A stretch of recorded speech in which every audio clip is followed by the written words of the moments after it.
Good afternoon.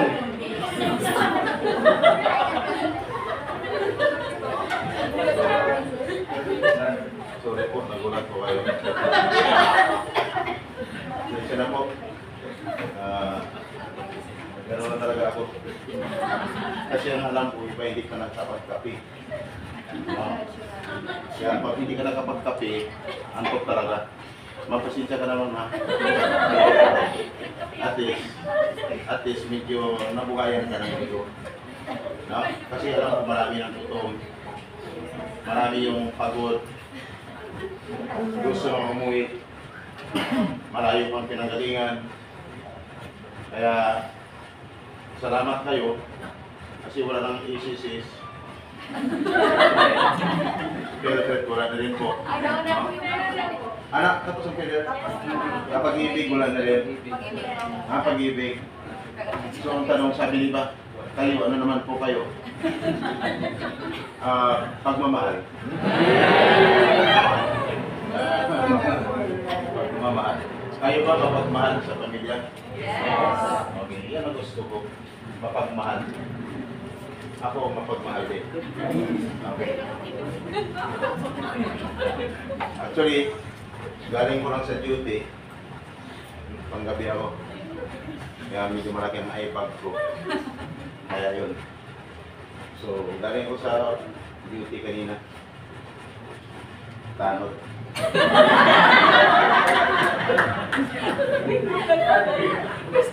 Then, niwala ka ba siya na tanod ko? Ha? Ha? Ano ka? Grabe. Mukha na pang tanod talaga ako. Ang malupit-hipit pa. O, hindi mali. Saya. Hi. Kamusta yan? Sa inyo, sir. Yan. Shout out. Yan yung mga mahal sa buhay. Kaya yan. Habang kayo nakatayo dyan, anak ko po dyan, sabihin niyo rin siya mga mahal sa buhay. Hi, ma. Sa aking mga pamilya, shout out po dyan kayo sa labas, sa probinsya. Yan. Sabihin nyo. Yan. Shout out po sa aking mga mahal sa buhay dyan. Sabihin nyo. Kasi, actually, hindi na ako magbubukas ng projector. No? Video na lang sa akin. Kasi ito, remembrance ko to. No? Remembrance mo rin. No? Mas maganda yung pareho tayo may remembrance, di ba? Kasi iba yung ano, pagdaan nyo pa lang sa Pidos, magkasama kayo dito, masaya man ang inyong naging karanasan dito, masaya, na minsan medyo malungkot, gutom, no? Pero kahit papano, pag naalaala nyo, pag nasa labas kayo ng bansa, masaya pa rin kayo. Kasi kadalasan sabi ko, malaking bagay kasi ito sa inyo. Maraming umati ng Pidos, nakakaranas ng gutom. Kasi, maagang-maaga pa lang, dito na, alas 10 pa lang, hanggang ngayon, wala pa rin lunch. No?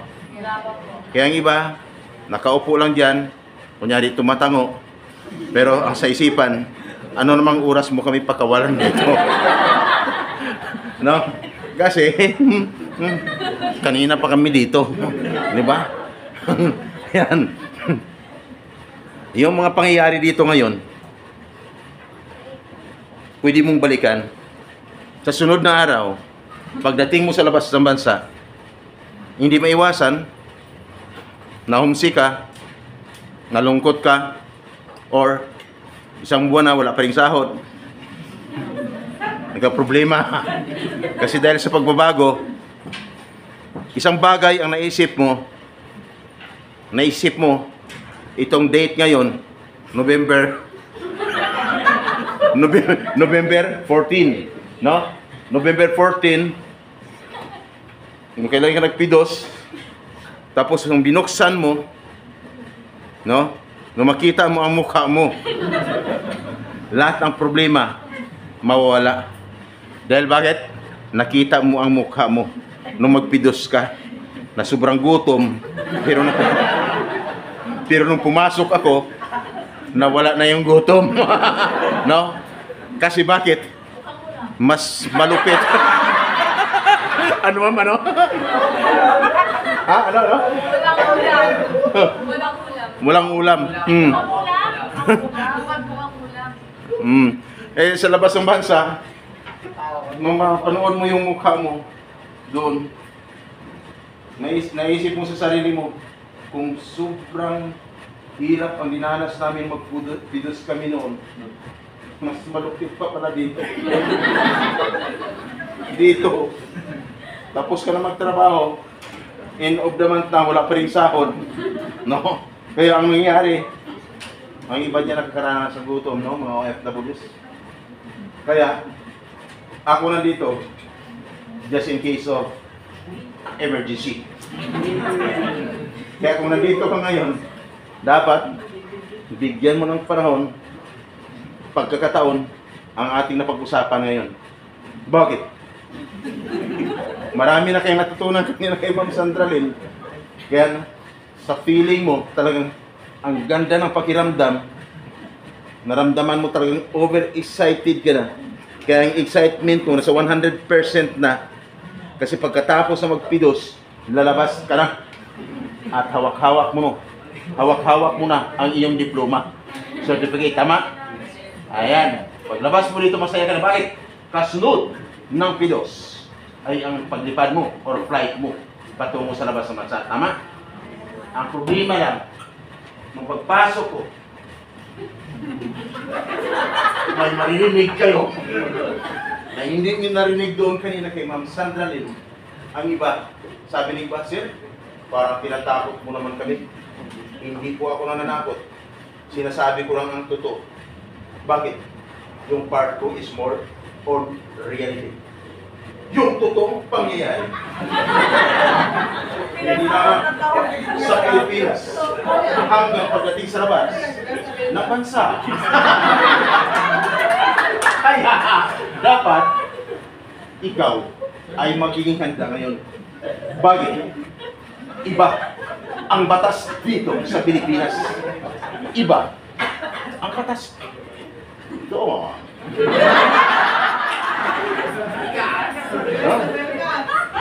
Si. Oh, pira-pira. Okay. Kaya tingin. Pangalan ko pala.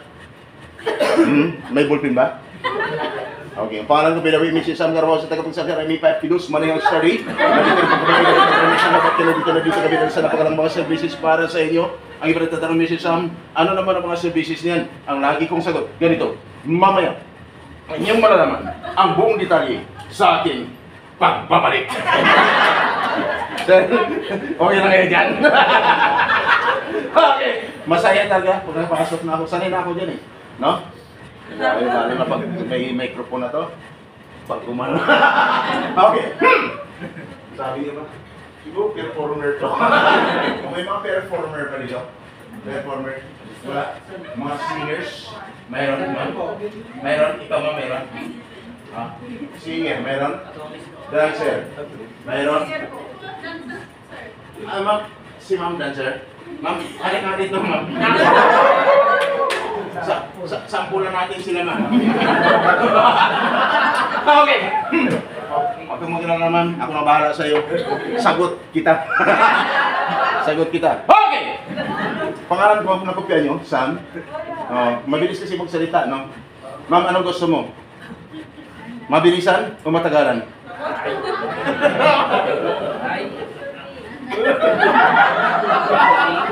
Kasi sabi ng iba, mabilis daw ako magsalita. Mabilis talaga. Pero nung tanong, ma'am, anong gusto mo? Bilisan o matagalan? Ang sagot ng isa, ma'am, gusto ko matagalan. Bakit? Kahit matagal, pero talagang fail na fail yan.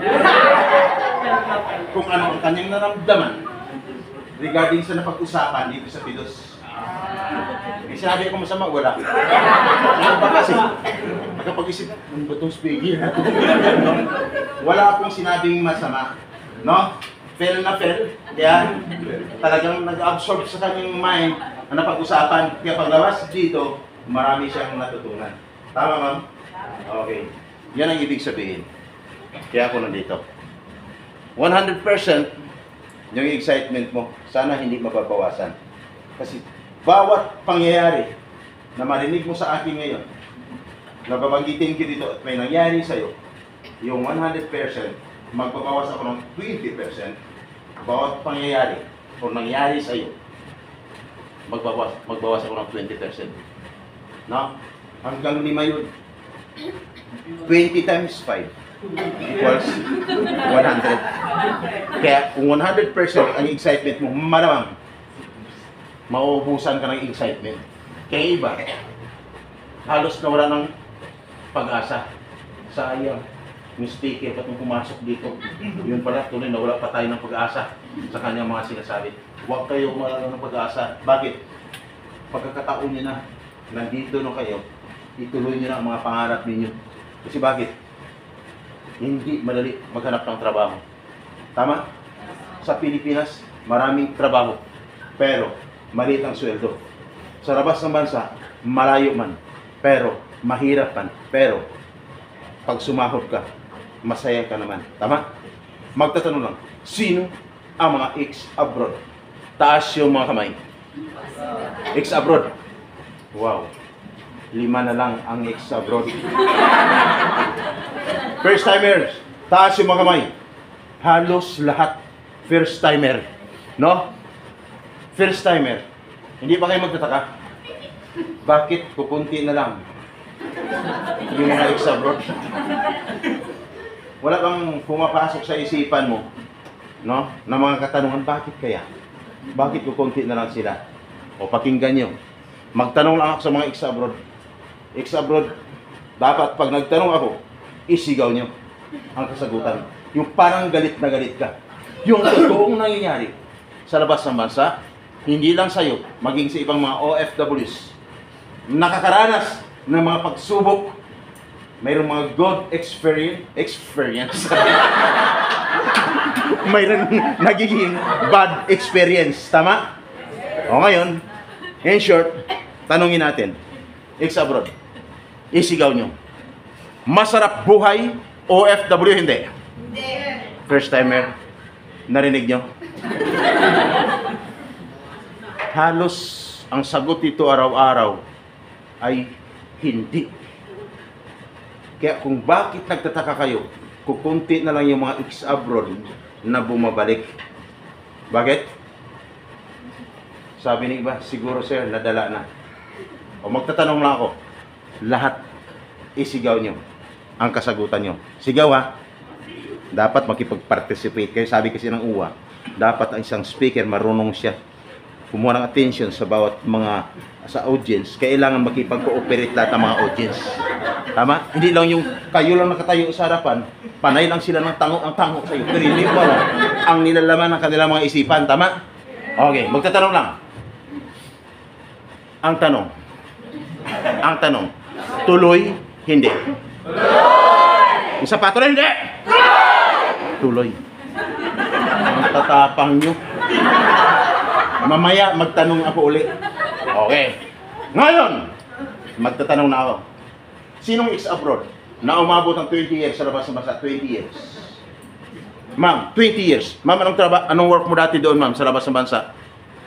Sir, kasi iba-iba ko ng lugar ang pinuntahan ko. Oh, ang tanong ko, hindi lugar.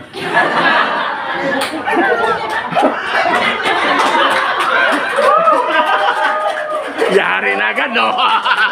Yari na agad. Oh. Ma'am, ano ang trabaho mo doon? Tuwing may pinuntahan ka ng lugar, ano talagang trabaho mo? Una ko pong singer po, pangalawa sa sa Kuwait, tapos sa Saudi, at sa Anong trabaho mo doon, ma'am? Hindi lugar, entertainer? Okay. Magaling ka kumanta. Ma'am, sample nga, ma'am. Sample nga, ma'am, isang kanta lang. Yung pinaka-last lang. Parang, for my love. Ano naman? Mga ganon. Ano, ma'am, sample? hindi ko marunong kumanta. Yan, ito na sabi ko. Singer. Hoy! Tuloy-tuloy. Nagpapatawaran si Ma'am. Mga jokes na yung ano. Okay. Tuloy-tuloy. Ma'am, nung magpidos ka. Nagpidos ka nun. Tagal na ako eh, kasi Ang tanong ko. Nagpidos ka ba? Ang sagot mo? Oo, wala. Nagpidos ka nun. Oh, ang tanong. Saan ka nagpidos? dito rin mo yun. Okay. Ma'am, nakita mo ba ako sa pinagpidosan mo nun? Parang mo.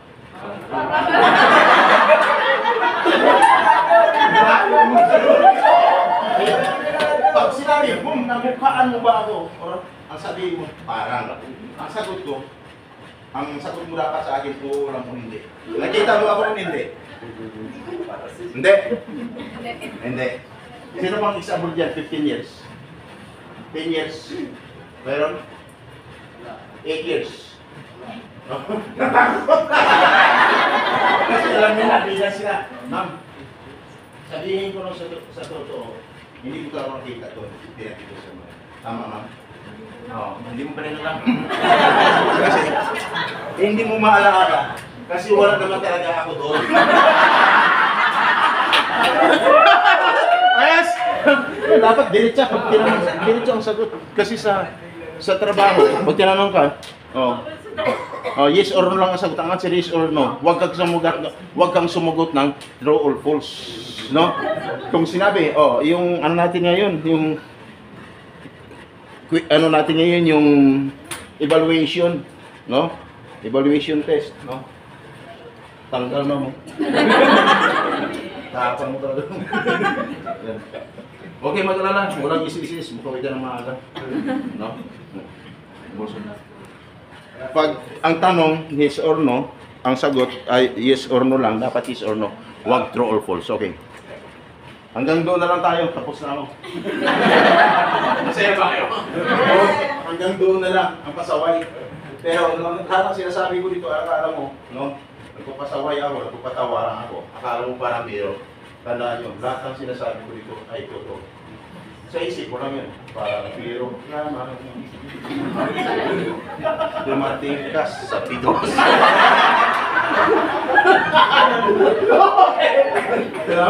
Dito, pag ako nagtutok, ang dami talagang nag-video. Lahat ng nag-video, lahat viral agad sila. Sumasahod na ngayon. Okay. Ngayon ganito. Ngayon ganito. Hindi madali. YFW. Ngayon mag-usap tayo. Pag-usapan natin ay naayon sa batas. No? Kasi bakit? Sa pagiging OFW, dapat alamin mo kung ano ang pinasukan mo. Okay? Hindi ibig sabihin, nandito ka na, okay ka na. No? Lagi kong sinasabi, alamin mo ang pinapasukan mo. Kasi akala mo, okay ka na. Hindi ka na paglabas dito. Hindi mo alam. Magtatanong lang. Lahat pa ay nakapag-sign na ng kontrata. Sino nakapag-sign na ng kontrata? Taas yung mga kamay. Nakapag-sign lang. Okay. 5. Sino ang hindi pa nakapag-sign ng kontrata? Taas yung mga kamay. 6. Sabi ng iba, ang bilis niya magbilang. 5 daw. At saka 6. 5 times 6 equals 36. 5 times 6 equals 30, no? 30. times 2, no? Equal 60. Ang tao ngayon 60. Ngayon, bakit kami, Sir Sam, nagtatanong? Kung nakapag-sign at hindi, kung sinong nakapag-sign at hindi nakapag-sign at hindi nakapag-sign ng kontrata. Kasi, ayon sa batas, dapat ang isang OFW bago mag-pidos, dapat siya ay nakapag-sign ng kontrata. No? Sabi niya ba? Ha? Sign. Bakit kami wala pa? Yan ang sinasabi ko. Seryoso po to. Seryoso po to. Dapat! Bago magpidos. Then after magpidos, dapat sa siguraduhin makaalis ka na. Kaya kung hindi ka nakapag-sign ng kontrata, may ibig sabihin, guys, at 20% ang mababawas doon sa 100% na excitement mo. Ang natira is 80%. At dapat, bakit ka makaalis? Kasi hindi ka lang nakapag-sign ng kontrata, hindi ka lang nakapag-pilos. No? Ang iba dyan nakapagbayad na ng placement fee. No? Pag nagbayad ng placement, ang salary 20,000. Magkano dapat ang maging placement fee? Equivalent of 1 month salary. Sabi niyo ba? Ganun ba? Opo. Kaya kung nangyari sa'yo, another 20%, ang mababawas doon sa 80%, ang natira is 60%. Kaya kailangan dapat kang makaalis na. Kasi nasa batas, mulang nag-apply ka at nabisahan, dapat 60 to 90 days prior, dapat wala ka na sa Pilipinas ngayon. Anong 60 to 90 days prior? 2 buwan hanggang 3 buwan mulang nag-apply ka at nabisahan, dapat wala ka na sa Pilipinas ngayon. Sabi ni Iba, patay tayo. Bakit kami 10 months na nandito pa rin? Normal lang yun. Another 20%, ang mababawas doon sa excitement mo, 60%. No? Ha? Ang natira is 40%. At dapat, bakit ka makaalis dapat mula ka na sa Pilipinas? Kasi hindi ka lang nakapagbayad ng placement fee, hindi ka lang nakapag-pidos, pirma ng kontrata. Ang iba dyan, nakapagbayad. Nakapagbayad ba ka ng placement fee? Wala pa? No. Hindi lang nakapag-pidos. Ang iba dyan, ang dami ng utang. Kaya kailangan, dapat makaalis ka talaga. Kaya kung nagbayad ka, dapat siguraduhin na pag nagbayad ka, saang lugar? Sa Jollibee, sa Chowking, sa McDo, sa Max Mall, hotel o restaurant. Wala sa nabanggit kung na lugar dapat sa loob ng agency. Sabi ng iba, ha? Agency. Bakit kami Jollibee? Okay lang kung Jollibee ay napamirinda ka pa. Pero pira mo yun. Ay kung ang pinagbayad ka doon sa sinasabi ng isa dito kahapon, sir, sabi ko, sige sir, anong nangyari? Sir, ako nagbayad doon sa GCash. Ang sabi ko sa kanya, sir, patay ka, bata ka. Dapat sa loob ng agency nagbayad, tama? Hindi sa GCash.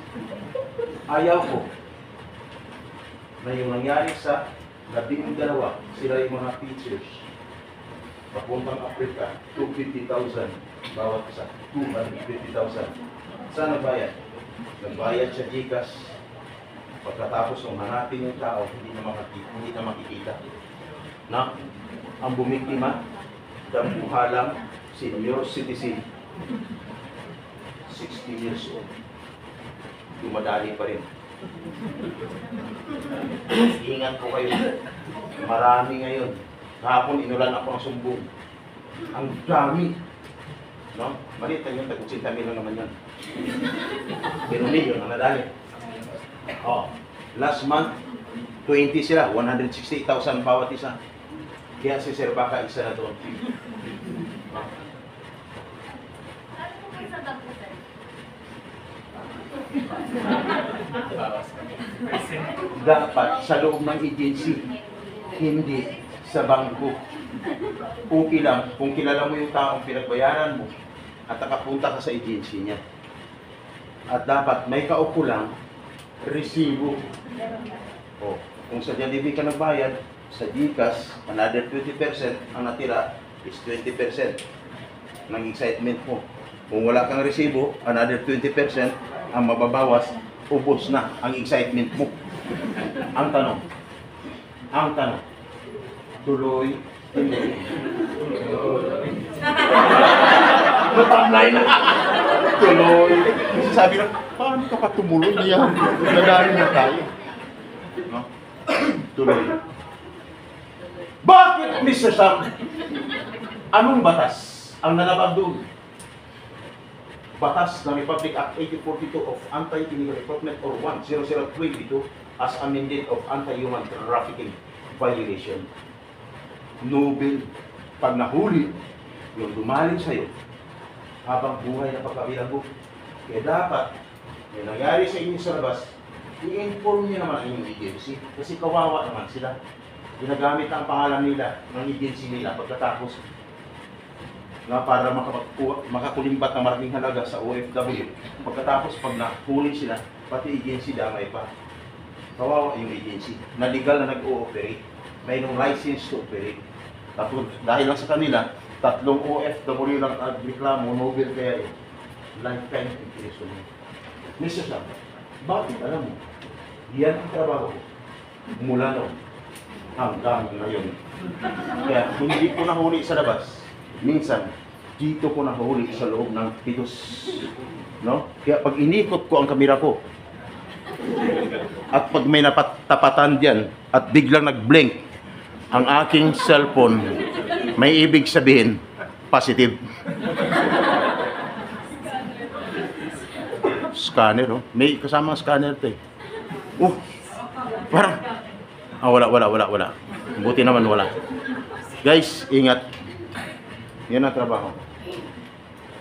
Kung sana ulit yung year 2006, Kernel pa ang lumali sa mga OFWs. Ilan sila?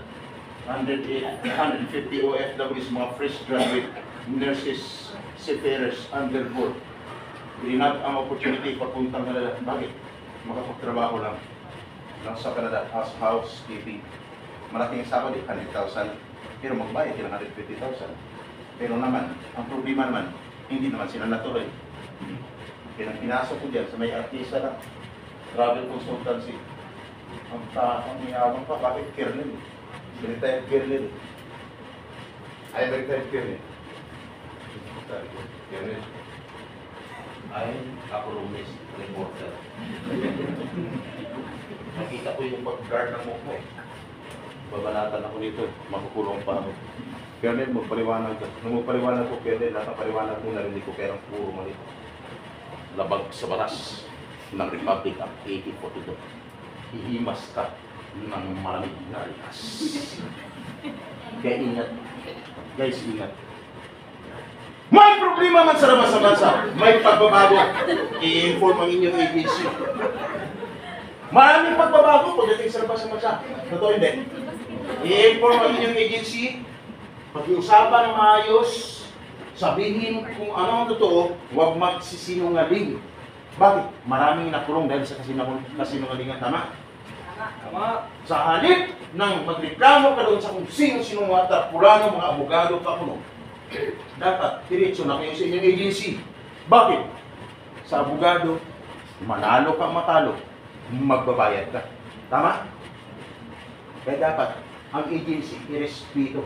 Sila ang nag-iitulay sa inyong pag-alis para makapaghanap ng trabaho. Nagka-problema man, sila pa rin dapat ang inyong lapitan. Paano, Mr. Sam? Kung hindi namin makontak ang agency, nagbibigay ako ng number na pwede niyong tawagan. No? Siya ang tawagan ninyo, i-text. Yung 0948-099-970 at 09635135-480. Pwede kayo mag-text o tumawag doon. Siya po ang kakatok sa pintuan ng inyong agency at makipag-usap na maayos in diplomatic way. Ang purpose, mapabilis ang pag-solve ng problema. na hindi na kailangan ikaw maapektuhan, pamilya mo apektado, sa inyo lang umaasa, no? Gumastos pa dahil sa problema mo. Yan, libre ang serbisyo. Ayos ba? Ang tanong, gusto niyo madala ang number yun? Yes. Okay. Ang number niyan, 0480937 Sino ang makakausap niyo dun? Dapat alamin niyo. Hindi lang yung full picture, ang picture dito, mga numero. Pero pag tinatawagan mo, hindi naman siguradong makontak ninyo. Tama? Ang daming number. Pero pag tinawagan mo, ang sagutan, the number you dial is either ang aking day, ang out of the studio. Ganun ka na ng busin eh. Dati maganda, malamig, ngayon hindi na. Tama, may yun na yan. Isa kayo din na namin. Na ano na siguro. Ingat. Sino gusto mong ng Pilipinas na tagumpay? Taas yung mga ba? Thank you. Sino gusto mong ng Pilipinas na may dalang pira sa pamilya? Taas yung mga kamay. Thank you. Ang number na yan, ibibigay ko sa inyo. Ay, wala na.